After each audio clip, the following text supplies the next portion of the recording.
এই দেখো তোমার জন্য কি এনেছি, গিফট। তুমি খালি বলো না একটা তো গিফট দিতে পারো না, আজকে তোমার জন্য গিফট এনেছি।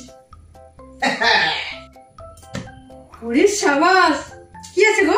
না না, এটা এখন খোলা চলবে না, এটাকে 3 দিন আলমারির মধ্যে রেখে দিতে হবে, 3 দিন বাদে তুমি খুলবে। না, 3 দিন না খুলে থাকা যায়? কি এমন এনেছো এটাতে?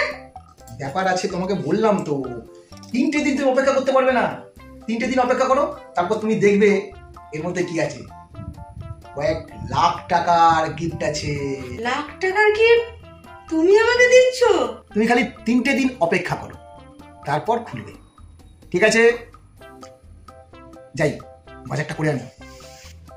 কি জানি কি এনেছে, লাখ টাকা তো গিফট বলছে। 3 দিন পরে খুলবো, দেখি।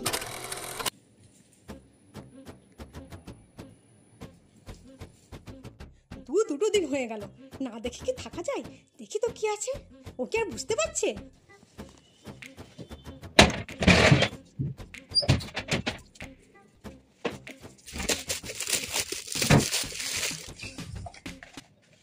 আমি জানতাম তুমি অপেক্ষা করতে পারবে না, তাই কোনো গিফট রাখিনি।